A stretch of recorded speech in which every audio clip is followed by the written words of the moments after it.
ஆட்சி செய்கிற பிரதமரே சௌராஷ்டிரா பகுதியை சார்ந்தவர். ஆர்எஸ்எஸ் இயக்கத்தினுடைய மிக முக்கியமான கொள்கை இந்து ராஷ்டிரா. காஷ்மீர்ல இருந்து கன்னியாகுமரி வரைக்கும் இது ஒரே நாடு, ஒரே மக்கள், ஒரே பண்பாடு. நாம் எல்லாரும் பாரத அன்னையின் பிள்ளைகள் என்றெல்லாம் நாம் இங்கே ஆர்எஸ்எஸ் இயக்கத்தில் சொல்லுவோம், இந்து ராஷ்டிரா இந்து ராஷ்டிரா. அந்த இந்து ராஷ்டிர சிந்தனையை ஆர்எஸ்எஸ் தமிழ்நாட்டில் முதல்ல பட்டி தொட்டியெல்லாம் கொண்டு போவதற்கு உதவியாக இருந்தவர்கள் Saurashtra. Hindu Rashtra was facilitated by Saurashtra. நீங்க தமிழ்நாட்டில் ஆர்எஸ்எஸ் இயக்கத்துக்கு சொந்தமாக ஒரு அலுவலகம் இருப்பதுன்றதெல்லாம் சாதாரண விஷயம் இல்லை. அந்த காலத்தில் சொல்றேன், 50களில் தமிழ்நாட்டிலே ஆர்எஸ்எஸ் இயக்கத்துக்கு சொந்தமாக ஒரு கட்டிடம் எங்கே தெரியுமா உருவாச்சு? முதல்ல சென்னையில் இல்லை, பரமக்குடியில் ஒரு சௌராஷ்டிரா நண்பர் தனது வீட்டையே ஆர்எஸ்எஸ் அலுவலகமாக வச்சுங்கன்னு ஆர்எஸ்எஸ் எழுதி கொடுத்துட்டு போயிட்டார். பரமக்குடியில் தான் முதல் அலுவலகம் வந்தது 50களிலேயே. அப்படி இந்த சமூகத்திற்கும் தேசிய இயக்கங்களுக்கும் தொடர்பு இருக்கிறது. நான் பல விஷயங்களுக்கு இந்த சமுதாயத்தை நான் ஒரு முன்மாதிரியாக காண்பிப்பேன். நீங்கள் நன்றாக யோசித்து பாருங்களேன். ஒரு 500 வருஷத்துக்கு முன்னால் விஜயநகர சாம்ராஜ்யம் வந்தபோது குஜராத்தில் மேற்கு பகுதியில் இருக்கக்கூடிய வறட்சியான பகுதி தான் சௌராஷ்டிரா. சௌராஷ்டிரா எப்படியெல்லாம் வரலாற்றில் கஷ்டப்பட்டது என்பதை பற்றி ஒரு மிக அற்புதமாக ஒருத்தர் நூல் எழுதியிருக்கார். ஒரு 1500 வருஷமா அந்த சௌராஷ்டிரா பகுதி மக்கள் தொடர்ந்து இயற்கை பேரிடர், வறட்சினா கடுமையான வறட்சியாக இருக்கும், அதனால மக்களுக்கு இன்னல்கள். இந்தியாவினுடைய மேற்கு பகுதியில் இருக்கிறதுனால தொடர்ந்து படையெடுப்பு. வரலாற்றில் நமக்கு பல விஷயங்களை முழுமையாக சொல்லித் தருவதில்லை. கஜினி முகமது இந்தியா மீது 17 முறை படையெடுத்தான் அப்படின்னு வரலாற்றில் பாடம் சொல்லி அவனை ஏதோ விடாமுயற்சிக்கு ஒரு முன்னுதாரணமாக, அவன் தான் ஒரு பெரிய கதாநாயகன் மாதிரி எல்லாம் வரலாற்று புத்தகங்கள் இடம்பெறும். கஜினி முகமது 17 முறை படையெடுத்தார்.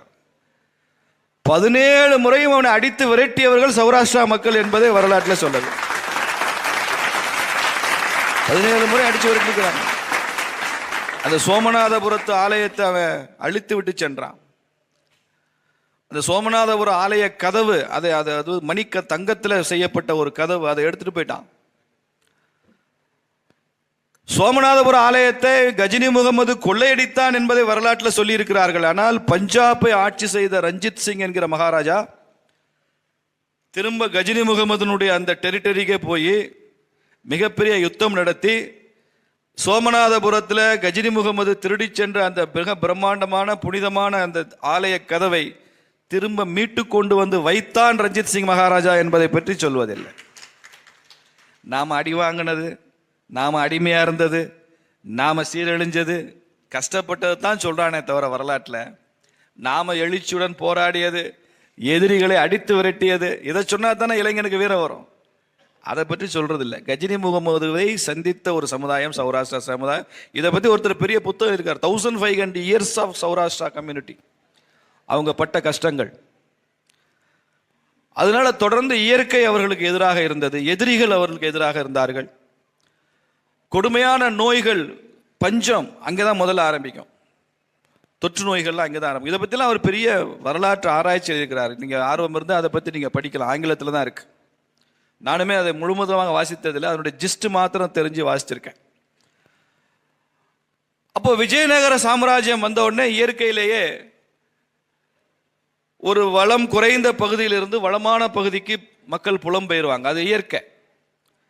அப்படி விஜயநகர சாம்ராஜ்யத்திற்கும் வந்தாங்க. ஏன்னா அது தி ஃபர்ஸ்ட் விஜயநகர எம்பையர் இல்லைன்னா இன்னைக்கு நாமெல்லாம் இங்கே இப்படி உட்காந்து பேசிட்டு இருக்க முடியாது. இங்கே பக்கத்தில் இப்படிலாம் கோவில் இருந்திருக்காது, மீனாட்சி அம்மன் கோயிலே இருந்திருக்குமான்னு தெரியாது விஜயநகர எம்பையர் இல்லைன்னா.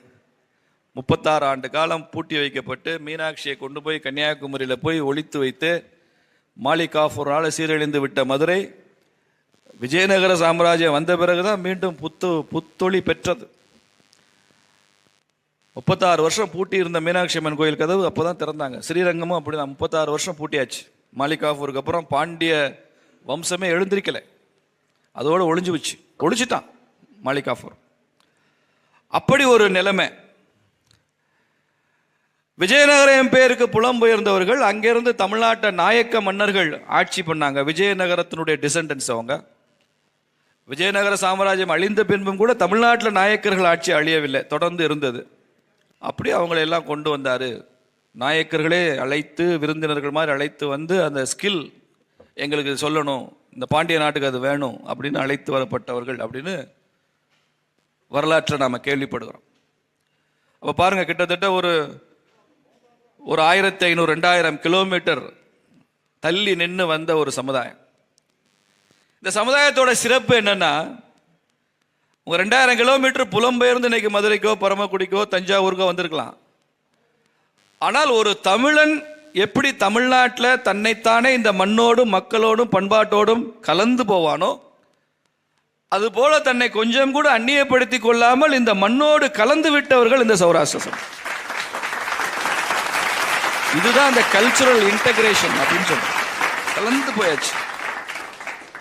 எனக்கு சௌராஷ்டிரா சமுதாயத்துக்கு மதுரைக்குள்ள தான் மைனாரிட்டின்ற ஃபீலிங்கே இல்லை, நம்ம சிறுபான்மை அப்படிங்கிற எண்ணமே இல்லை. ஏன்?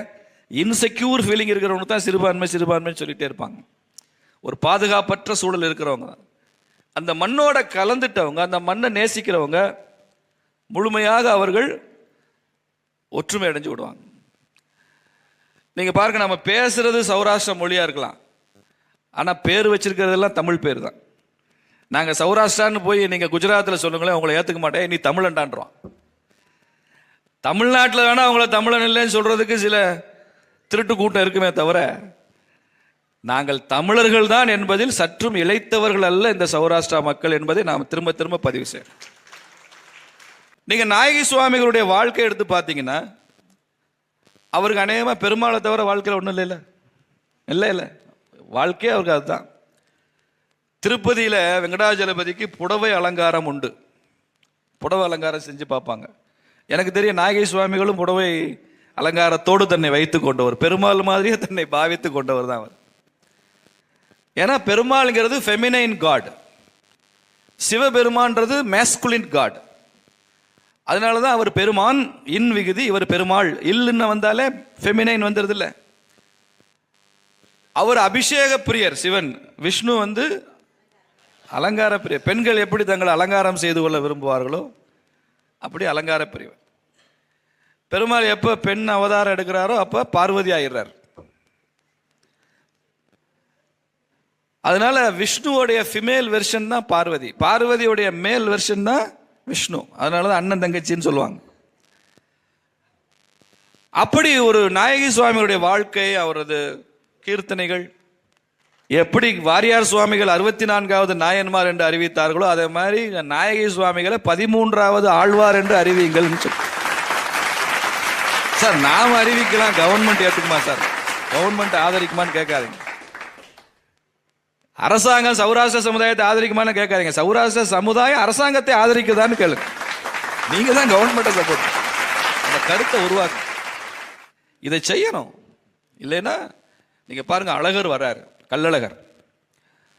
கள்ளழகர் வரும்போது இத்தனை ஆண்டுகளாக எப்படி தமிழ்நாட்டில் இருக்கிறவங்க தமிழ் குடிகள், பூர்வீக குடிகள்னு சொல்றவங்க அப்படி கள்ளழகரை உற்சாகமா பக்தி பரவசத்தோட கள்ளழகரை வரவேற்கிறாங்களோ, வீட்டில் அன்னைக்கு முழுக்க கள்ளழகர் வரவை கொண்டாடுறாங்களோ, திரும்பி அழகர் போறப்ப வழி அனுப்புறாங்களோ, அந்த உற்சாகத்திற்கு சற்றும் குறையாமல் அதை செய்வது சௌராஷ்டிர சமுதாயத்திலே நான் பார்த்துக்கொண்டேன். மீனாட்சியை பாண்டியர்கள் எப்படி தாங்கி பிடிப்பார்களோ, தூக்கி கொண்டாடுவார்களோ, அதற்கு சற்றும் குறையாமல் சௌராஷ்டிர சமுதாயம் மீனாட்சியை கொண்டாடுகிறது. குஜராத்தில் மீனாட்சி இல்லை, மதுரையில் தான் மீனாட்சி. இந்த மண்ணோட கலந்திருக்கோம், இந்த வைகையோட கலந்திருக்கிறோம், மீனாட்சியோட கலந்திருக்கிறோம். இதுதான் இன்டகிரேஷன், அமால்கமேஷன் பேரு, தன்னை அப்படியே கரைத்துக் கொள்வது. இது ரொம்ப சக்சஸ்ஃபுல் ரோல் மாடல் வந்து சௌராஷ்டிர சமுதாயம், இந்த கல்ச்சருக்கான ஒரு ரோல் மாடல். இது மதம் மாறி போனவங்களுக்கு இது வரல. நான் இது ஏன் குறிப்பிட்டு சொல்றேன், சிலாகித்து நான் ஏன் சொல்றேன்னா, ஒருத்தர் தமிழ்னாவே இருக்காரு, வேறு மதத்துக்கு மாறி போறப்போ அவருக்கு நிறைய பண்பாட்டு சிக்கல் வருது. இதோடு தன்னை ஐக்கியப்படுத்திக் கொள்றதுல அவருக்கு நிறைய பிரச்சனை வருது. வாசல்ல கோலம் போடுறதுல கூட பிரச்சனை வருது. கோலத்துக்கு மதம் இல்லை, வீட்டில் ஒரு மாவில தோரணம் கட்டுறதுக்கு மதம் இல்லை, பொட்டு வச்சுக்கிறது ரிலிஜன் கிடையாது, இதெல்லாம் கல்ச்சர். ஆனால் இந்த கல்ச்சுரல் சிம்பிள்ஸை ஏற்றுக்கொள்வதில் அவங்க நிறைய தயக்கம் இருக்கு. ஆனால் அவங்க 100 வருஷத்துக்கு முன்னால இதையெல்லாம் செய்து கொண்டிருந்தவர்கள்.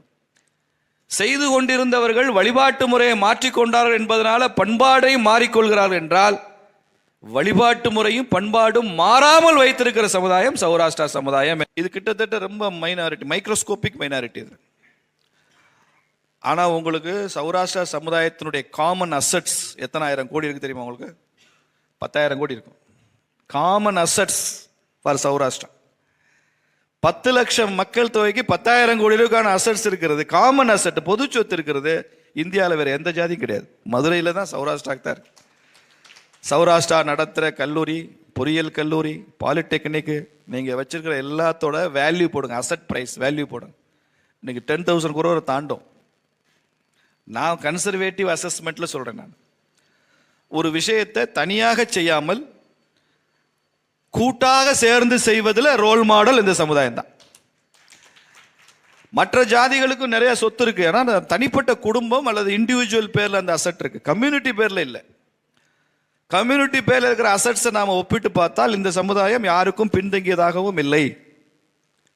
அப்போ எவ்வளவு சேர்ந்து செய்வதில், சேர்ந்து பணியாற்றுவதில் நமது முன்னோர்கள் எப்படி வெற்றி அடைந்தார்கள்னு சொல்றேன். இது தெரியணும். 10 லட்சம் பாருங்க, 10 லட்சம் பேர் சௌராஷ்டிரா இருக்காங்க. தமிழ்நாட்டின் சிறைச்சாலைகளில் 10 பேர் கூட சௌராஷ்டிரா ஜெயிலில் இருக்க மாட்டாங்க. Zero crime. யோசிப்பாங்க. இந்த மதுரையில் மட்டும் 2-3 லட்சம் பேர் இருக்கும். மதுரையில் ஜெயிலில் எத்தனை பேர் நம்ம இருக்கோம்? விதிவிலக்கா யாராவது 1-2 இருக்கலாம். அது கூட இந்த எக்கனாமிக்ஸ் இப்போ ஏதாவது மாட்டிக்கிட்டு போயிருக்கலாமே தவிர, அருவாள் எடுத்தாரு, வெட்டினாரு, குத்துனாரு, ரவுடியா, பிரபல ரவுடியா இருந்தாரு. எக்ஸப்ஷன்ஸ் இருக்கும். இல்லை, கிரைம் இல்லை. சௌராஷ்டிரா சமுதாயத்தில் டிவோர்ஸ் ரொம்ப கம்மி, விவாகரத்து ரொம்ப குறைச்சல். விவாகரத்து குறைவாக இருக்குனால என்ன அர்த்தம்? அங்கே எல்லாத்தையும் குடும்பமா பேசி சரி செய்து கொள்கிற சிஸ்டம் இருக்குன்னு அர்த்தம். ஜீரோ டிவோர்ஸ் நோக்கி போகணும்னு அர்த்தம். சௌராஷ்டிரால கன்வர்ஷன் ரொம்ப ரொம்ப குறைவு. ரிலிஜியஸ் கன்வர்ஷன் ரொம்ப ரொம்ப குறைவு. சமீபத்தில் ஏதாவது கன்வெர்ட் ஆகிருந்தா இந்த 10-20 வருஷத்துக்குள்ள தான் கொஞ்சம் மதமாற்றம் நடந்திருக்குமே தவிர, அதற்கு முன்னால கன்வர்ஷன்னால என்னன்னே தெரியாது.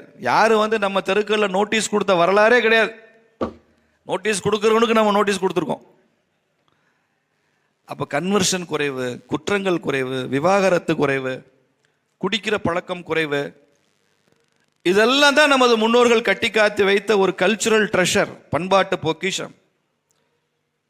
அரசியல் வெற்றின்றது வரும் போகும், அதை பத்தி கவலைப்படாங்க. நம்மால் எத்தனை பேர் எம்எல்ஏ இருந்தான்றது உங்களுக்கு பெருமைலாம் இல்லை. எத்தனை பேர் எம்பி வந்தாங்க, எத்தனை அமைச்சர் இருந்தாங்க பெருமை இல்லை. 1000 அமைச்சர்கள் எம்எல்ஏக்கள் இந்த சௌராஷ்டிரா சமயத்தில் வந்தாலும் கூட ஒரு நாயகி சுவாமிகளுக்கு ஈடாக முடியவே முடியாது. ஒரு ஐயா என்எம்ஆர் சுப்பராமனுக்கு ஈடாகவே முடியாது. மதுரையில் ஆலய பிரவேசம் பண்ணது யாரு? வைத்தியநாத ஐயரும் என்எம்ஆர் சுப்பராமன் தான். ஹரிஜன ஆலய பிரவேசம்னு 1938 இப்போ ராஜாஜி தான் முதலமைச்சர். பட்டியல் பிரிவை சார்ந்தவர்கள் ஆலயத்திற்குள் அனுமதிக்கப்படுவதில்லை. அந்த நிலையை மாற்றணும்னு நினைக்கிறாங்க. இந்தியா முழுக்க அனுமதிக்கப்படலை. மகாத்மா காந்தி எப்போ வந்தாலும் கோயிலுக்கு கூப்பிட்டா கோயிலுக்கே போக மாட்டார் Gandhi. Gandhi never visits temple unless the temple is open for schedule cost people. இந்த கோயிலுக்கு ஹரிஜன மக்கள் அனுமதி உண்டான்னு கேட்பாரு. இல்லைங்க, நாங்கள் ஹரிஜன்ஸை உள்ள விடலை, நானும் வரமாட்டேன்றார். மதுரைக்கு 4 தடவை வந்திருக்காரு காந்தி. முதல் 3 தடவை அவர் கோயிலுக்கே போனதில்லை, மீனாட்சி அம்மன் கோயிலுக்கு. இது வைத்தியநாத ஐயருக்கும் என்எம்ஆருக்கும் பெரிய சவால். என்ன, Gandhi father of the nation வர்றாரு கோயிலுக்குள்ள. நம்ம மதுரையில் அதை ரொம்ப கௌரவ பிரச்சனையாக எடுத்து மதுரைக்குள்ள ஹரிஜன ஆலய பிரவேசம் நடத்தும்.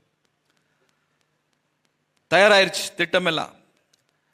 ஆனால் அந்த பட்டியல் பிரிவு மக்கள் கோயிலில் வரமாட்டேங்கிறான். ஏன்னா அவனுக்கு என்ன சொல்லி கொடுத்துட்டான்? தெய்வ குத்தமாயிடும் பாரு, அவன் கூப்பிட்றான்னு சொல்லி உள்ள போகாத, ரத்தம் கேக்கி செத்து போயிடுவேன்ட்டான்.